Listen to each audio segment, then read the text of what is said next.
السلام علیکم ورحمۃ اللہ۔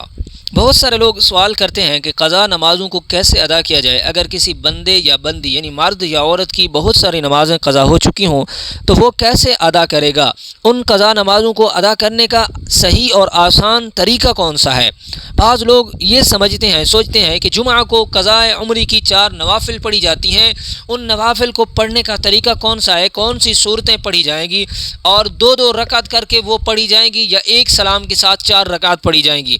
دوسرے نمبر پر، اگر کسی کی ساری زندگی کی نمازیں قضا ہو چکی ہوں اور اسے یاد بھی نہ ہو کہ کب سے اس کی نمازیں قضا ہو رہی ہیں تو وہ ان نمازوں کا کیسے حساب لگائے گا؟ سامعین کرام، سب سے پہلے اگر کوئی بندہ قضا نمازوں کو ادا کرنے کا ارادہ کرتا ہے تو اس کو چاہیے کہ وہ اپنی نمازوں کو کاؤنٹ کرے۔ اگر اس کو نمازیں یاد ہیں کہ میں نے فلاں وقت کی نمازیں، فلاں دن کی نمازیں، فلاں نماز قضا کی ہے، تو پھر اس کا تو آسان طریقہ یہ ہے کہ آپ نے ظہر کی نماز قضا کی، اب دوسرے دن جب ظہر کی نماز ادا کرنے کا وقت ہوگا، آپ اس وقتی نماز کو ادا کر کے جو قضا نماز آپ نے ظہر کی قضا کی تھی اس کو اس نماز کے بعد ادا کر دیں گے، وہ آپ کی نماز ادا ہوگی۔ اسی طرح عصر کی نماز اگر قضا ہو چکی ہے تو اس کی بھی آپ عصر کی نماز وقتی نماز ادا کر کے اس کے فوراً بعد آپ ان 4 رکعت جو عصر کی نماز قضا ہو چکی تھی اس کو ادا کر سکتے ہیں۔ تو اس طرح ترتیب کے ساتھ جس طرح آپ کی نمازیں قضا ہوئی ہیں اسی طرح وقتی نماز کو ادا کرنے کے بعد آپ ان قضا نمازوں کو ادا کر سکتے ہیں آسانی کے ساتھ۔ اب اگر کوئی بندہ ایسا ہے جس کو اتنی نمازیں یاد نہیں ہیں کہ وہ کب سے نمازیں قضا کر رہا ہے، تو علماء کرام نے لکھا ہے کہ وہ اس حساب سے حساب لگائے گا کہ وہ بالغ کب ہوا تھا۔ اگر ایک لڑکا ہے یا لڑکی ہے، اس کی اتنی نمازیں قضا ہو چکی ہیں کہ اس کو یاد بھی نہیں ہے کہ وہ کب سے قضا کر رہی ہے، تو اب علماء کرام نے لکھا ہے حساب ان کی بلوغت کی عمر سے لگایا جائے گا کہ جب سے وہ بالغ ہوئی ہیں اس وقت سے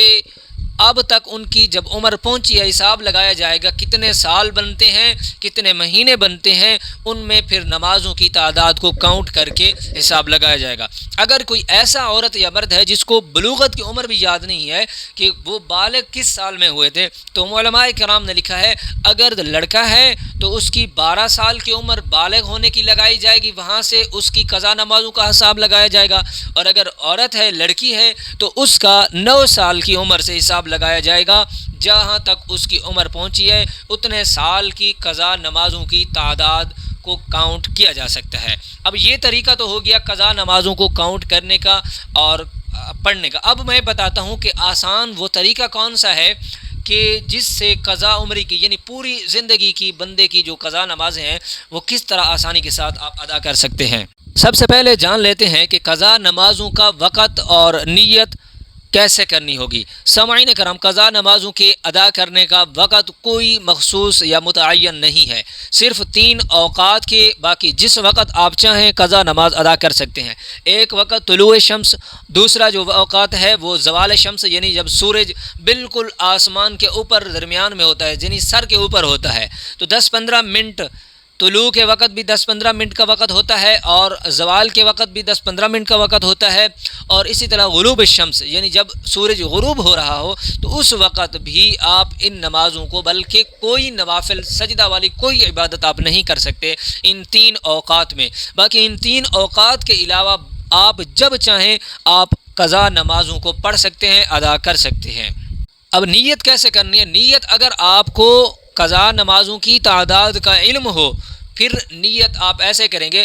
یہ جان لیجئے کہ نیت دل کے ارادے کا نام ہے۔ اگر آپ دل میں یہ سوچ لیتے ہیں کہ میں قضا نماز کی نیت کر رہا ہوں، فلاں نماز کی، میں فلاں قضا نماز کی نیت کرتا ہوں یا کرتی ہوں، آپ کی نیت یہ دل میں بھی ہو گئی۔ اگر آپ زبان سے کہنا چاہیں تو بھی مستحب ہے، آپ کہہ سکتے ہیں لیکن ضروری نہیں ہے۔ اگر زبان سے کہنا چاہیں تو آپ کو اگر نماز قضا کی تعداد کا تعین ہے تو پھر آپ یہ کہیں گے کہ میں فلاں وقت کی، فلاں دن کی، فلاں ظہر کی نماز ادا کرنے کی نیت کرتا ہوں یا کرتی ہوں۔ 4 رکعت ہے تو 4 رکعت کی، 3 رکعت ہے تو 3 رکعت کی، 2 رکعت فرض ہیں تو 2 رکعت کی نیت کریں گے۔ اگر آپ کو تعداد کا تعین نہیں ہے پھر آپ نیت ایسے کریں گی کہ میں ظہر کی نماز کی نیت کرتا ہوں، سب سے پہلے قضا ہونے والی ظہر کی نماز کی نیت کرتا ہوں۔ اسی طرح اب عصر کی نماز ہے، میں سب سے پہلے قضا ہونے والی عصر کی نماز کی نیت کرتا ہوں۔ میں سب سے پہلے قضا ہونے والی مغرب کی نیت کرتا ہوں۔ میں سب سے پہلے قضا ہونے والی نماز عشاء کی نیت کرتا ہوں۔ تو اس طرح آپ کی جو نماز قضا ہو چکی ہے اس کی آپ نیت آسانی کے ساتھ کر سکتے ہیں۔ اب جو آسان طریقہ ہے کہ جس کی کئی سالوں کی نمازیں قضا ہو چکی ہوں، وہ ان کو کس طرح ادا کرے۔ سامعین کرام، اس کے بعد میں آپ کو قضا عمری کی نوافل کا بتاتا ہوں۔ سب سے پہلے یہ جان لیجئے کہ وہ آسان طریقہ کون سا ہے کہ جس کو کرنے سے قضا نمازوں کے ادا میں آسانی ہو جاتی ہے۔ بالکل آسان ہے، اور اس میں علماء کرام نے تخفیف کر دی ہے کہ اگر کسی کی کئی سالوں کی نمازیں قضا ہو چکی ہیں تو اس کے لیے تخفیف ہے۔ وہ یہ ہے کہ جب آپ کسی قضا نماز کی نیت کریں گے، اب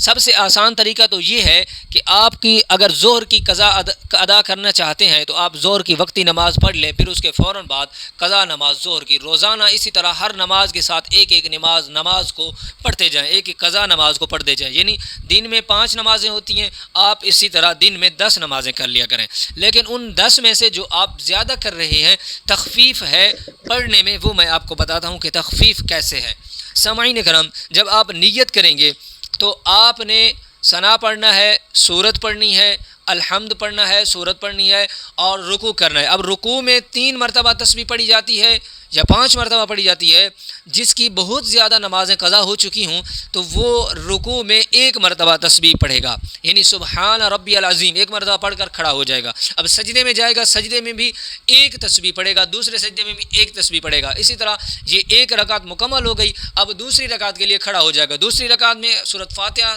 سورت پڑھنے کے بعد پھر رکوع میں جائے گا۔ لیکن یہ خیال کرنا چاہیے کہ رکوع میں اطمینان کے ساتھ جانا ہے، ایسا نہیں ہے بس جلدی جلدی ابھی بالکل سیدھا بھی نہ ہوا وہ بندہ اور تسبیح پڑھ کر واپس چلائے، نہیں، جب اطمینان کے ساتھ آپ رکوع میں بالکل جھک جائیں تب 1 مرتبہ تسبیح پڑھ کر آپ کھڑے ہو جائیں۔ اب دوسری رکعت رکوع کرنے کے بعد سجدے کرنے کے بعد آپ نے اتحیات پر بیٹھ جانا ہے، اتحیات آپ نے مکمل پڑھنا ہے، پھر تیسری رکعت کے لیے کھڑے ہو جانا ہے۔ تیسری رکعت میں ہر رکعت میں ویسے تو جو 4 رکعت والی نمازیں ہوتی ہیں ان میں الحمد پڑھنی ہوتی ہے، لیکن جس کی بہت زیادہ نمازیں قضا ہو چکی ہوں تو اس کے لیے یہ تخفیف علماء کرام نے لکھا ہے کہ وہ تیسری رکعت میں الحمد نہیں پڑھے گا، بلکہ 3 مرتبہ سبحان اللہ سبحان اللہ سبحان اللہ ایسے پڑھ کر وہ رکوع میں چلا جائے گا، رکوع میں 1 تسبیح پڑھے گا، پھر رکوع کے اٹھنے کے بعد سجدے میں جائے گا، سجدے سے اٹھنے کے بعد پھر وہ چوتھی رکعت کے لیے کھڑا ہوگا، چوتھی رکعت میں بھی پھر اسی طرح وہ 3 مرتبہ سبحان اللہ کہہ کر رکوع میں چلا جائے گا۔ اب رکوع سجدہ کرنے کے بعد چوتھی رکعت کے آخری اتحیات میں جب بیٹھے گا، اتحیات کو مکمل پڑھے گا، لیکن درود کی جگہ اگر وہ بندہ اللہم صلی علی محمد اللہم صلی علی محمد بس یہاں تک ہی پڑھ دے گا اور سلام پھیر دے گا، اس کی نماز ہو جائے گی۔ یہ ان میرے بہن اور بھائیوں کے لیے تخفیف ہے، علماء کرام نے روایت میں بیان کیا ہے کہ جس بندے کی بہت زیادہ نمازیں قضا ہو چکی ہوں۔ یہ طریقہ ہے قضا نمازوں کے ادا کرنے کا آسان طریقہ، اور اس میں سب سے بہتر جو طریقہ ہے وہ یہ ہے کہ آپ جو وقت کی نماز ادا کر رہے ہیں اس کے ساتھ ایک قضا نماز کو بھی ادا کرتے جائیں۔ انشاءاللہ تعالی اگر آپ کی بلوغت 12 سال سے ہے اور آپ کی عمر 24 سال ہے، یہ 12 سال کی جو نمازیں ہیں آپ کو انشاءاللہ تعالی اگر آپ ایک ایک نماز ادا کرتے جائیں، ایک ایک نماز ادا کرتے جائیں تو یہ 12 سال میں آپ کی تمام نمازیں مکمل ہو جائیں گی، تو آپ کو علم ہی نہیں ہوگا۔ باقی جو قضاء عمری کے حوالہ سے لوگ بہت ساری روایات، جھوٹی من گھڑت روایات بیان کرتے ہیں اور پوسٹیں شیئر کرتے رہتے ہیں، یہ بالکل سراسر من گھڑت ہے، جھوٹ ہے۔ ایسی کوئی نوافل نہیں کہ جن کو ادا کرنے سے بندے کی تمام نمازیں ادا ہو جاتی ہیں، بلکہ یہ لوگوں کے ذہن کو منتشر کیا جاتا ہے اور ایسے ایسے افعال کرائے جاتے ہیں، مخصوص صورتیں پڑھی جاتی ہیں، مخصوص تسبیحات پڑھی جاتی ہیں، یہ بالکل من گھڑت ہے۔ کوئی ایسی روایت موجود نہیں، اکابرین سے کوئی ایسا عمل ثابت نہیں، تو اس لیے ایسی من گھڑت روایاتوں کو ترک کرنا چاہیے، بلکہ ان کو عمل نہیں کرنا چاہیے۔ تو دعا کرتا ہوں کہ اللہ تعالی مجھے اور آپ کو نمازوں کو اپنے وقت پر ادا کرنے کی توفیق عطا فرمائے۔ السلام علیکم ورحمۃ اللہ۔